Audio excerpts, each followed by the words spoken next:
Hi everyone, it's Kyra Pullem. Today we are going to be making a DIY face mask out of a t-shirt. Take any old t-shirt that you don't use anymore. We are going to cut the sleeves with our scissors. To make the straps, we are going to have to cut the bottom of the t-shirt and cut off the seam part. We are going to stretch out the strings that we just cut.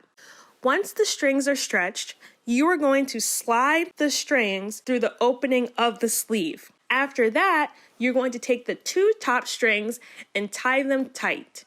This is going to be the part that's on your head. You are then going to take the two bottom strings and tighten them so that the mask is fully covering your nose, your mouth, and the bottom of your chin. And there you have it, this DIY mask that looks amazing and it's so comfortable. Thank you guys so much for tuning into Parks and Rec at Home. Stay home and stay safe. Bye guys!